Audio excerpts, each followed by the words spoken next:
sometimes low moments when you won't want to get out of bed. You just want to stay there. At times you won't want to come out the house. It's hard living. Life is hard. It's hard handling just the tragedies of life. It's hard. When you're working on something and you put everything you have in it, and it doesn't work out, you lose your money and other people's money. It's hard. You will go through things, and while you're going through them, you can't understand why it's happening to you. See, the point is, you don't know how much future you've got. What's gone is gone. There's absolutely nothing you can do about it. Some of you have had divorces. Some of you have probably had bankruptcies. Some of you have had terrible things happen in the past. But what's gone is gone. It's in the past. And to spend your time focusing on the past is to spend the only thing that you've got, and that's what's right here, right now, because the sand never stops running. This is all we've got. And to spend your time now thinking of what happened there is making absolute certain that the future is going to be the same as the past. Now, I don't suppose many of us spend a lot of time thinking about that. A lot of us spend a lot of time making that error. Now, you can either accept that or you can get to work. That's all it is. You just begin. You do the math. You solve one problem and you solve the next one. Whatever drama you may be dealing with, this is not the end of you. No matter what it is not the end. You can't quit now. And the only way out is through. All you do is you fall down, get back up again, fall down, get back up again, fall down, get back up again. That's how you win. You got to be bold in life, ladies and gentlemen. If you're not bold, if you're not standing up inside yourself, if you're not willing to call into being the highest and the strongest that's within you when you're facing life's challenges, life will trample you. But see, when you discover the truth of this goodness, this power that you have within you, that truth will set you free from ever being a victim in life. That truth will enable you to handle things with a level of equanimity that will surprise you. Getting unstuck means that you are going to start living life on your terms, rather than just gliding through every day on automatic. That you have a special power within, that you know that things are going to get better for you. You know that you can handle this. And because you want some different kind of results in your life, you've got to decide that I'm going to go all out. Now listen to me. I don't care what you're going through. If you're not dead, he ain't through with you yet. As long as you waking up, you still in the game. As long as you alive, you can still make it happen. As long as that breath in your nostrils move, you still in the game. You still can win. Now get your butt up. Why do you keep crying? Why me, God? Why did I get MS? Why did I get cancer? Why did my mama die? Why did I get fired? Listen, you got put through that because what that does, that tension produces greatness. Stop running from it and run to it. Lions don't cry. Lions don't give up. Lions don't quit. Lions hunt. That's what we do for a living. We turn tragedy into triumph.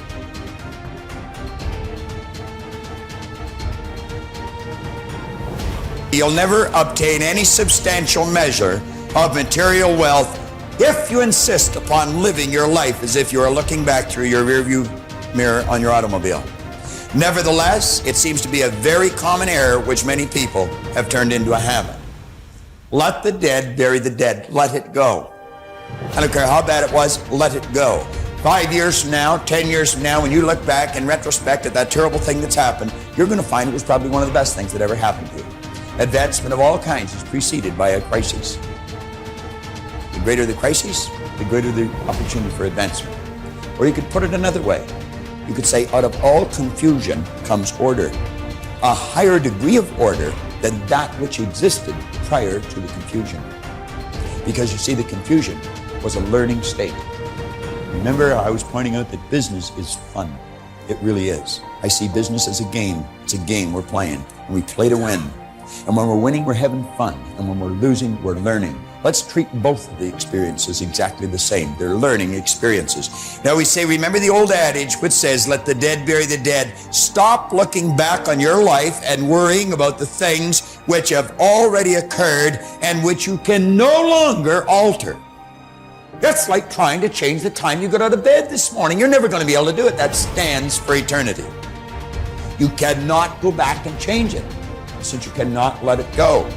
Pursuing that kind of mental activity will never lead to anything worthwhile, any worthwhile accomplishment in your life. You should understand, moreover, that all accomplishments in your life, you should understand, moreover, that all of the great achievers of the past have been visionary figures. They did with their life what, like Scott was saying, he does with his music. He heard it in here. They see their life in here. They're building visions of a great future. We've got a vision of a great company. We've already got a great company. We want a better one. We serve a lot of people. We want to serve more.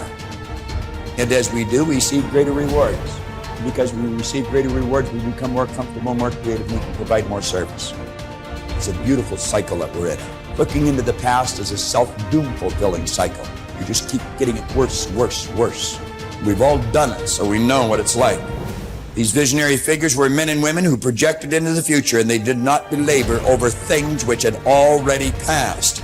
They thought of what could be rather than what already was, and then they moved themselves into action to bring these things into fruition. If there were tips for success, everybody would have been successful. There are no tips for success. Only those who are not so successful, or those who are not successful, think somewhere if you read 10 points in a book, you're going to be successful.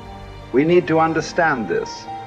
If you want to be successful, don't seek success. What you seek is competence.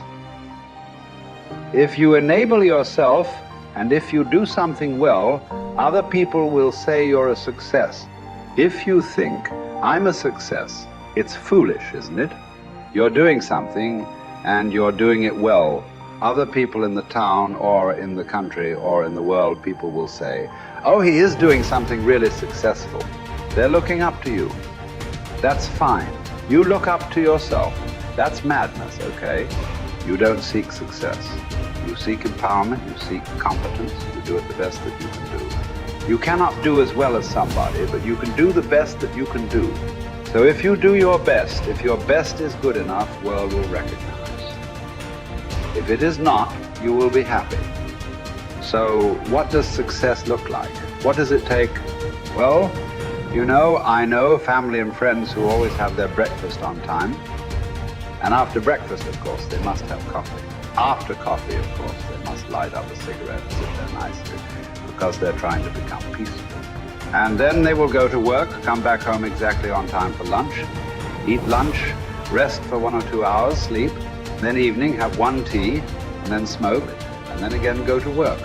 And at 8 o'clock, 8:30, they're back home for dinner, and then maybe other things, drink and this and that and whatever. But those who have been very successful, either in music, sport, art, business, spiritual process, doesn't matter what, those people never know when they ate, when they slept, when they got afternoon rest. So, those who are committed to being successful with whatever they're doing, one important aspect of their life is they're not settling down wherever it's a bit comfortable. Because comfort will happen when they lower you too in the grave. Very comfortable you are, you know. Right now, it's about ensuring that there is profoundness of experience and there is impactfulness of activity. Because if they had given you a limitless amount of time, you could do all those things. Nothing wrong, I'm not against them. But they gave you such little time with such tremendous potential of being human. That's the problem. For every one of you, your life is precious, isn't it? It's a precious life. If something is precious, where do you want to invest this life? Because what you call as my life is just a certain amount of time and energy, isn't it? As you sit here, your life is ticking away, or no? What is ticking away is not time. What is ticking away is your life. So this energy that you call as my life, how are you going to invest it? Because if you're doing something truly worthwhile, it gets over before you know what happened. Only if you're doing something worthless, it feels like a long life. Have you noticed this? On a particular day when you're very happy, 24 hours, poof. It went off like that, like a moment. You are miserable, 24 hours feels like 10 years. Have you not noticed this? So, only miserable people will have a long life. Joyful people, life goes away like that as if it's a couple of days. It passes away like that if you are creating what you really care to create. So, one thing that every young person should do is, without the influence of the peers of your own age group, without the influence of your professors and your parents, without any kind of influence, somewhere you must stay by yourself at least for 2-3 days and look at it. What is it that I want to invest this precious life into? What is it that will be worthwhile today and worthwhile after 50 years for me to invest myself into? You invest your life into that, whatever it is, however small, big, it doesn't matter. If you see that this is something truly worthwhile and you invest your life in that, this will be a life of fulfillment.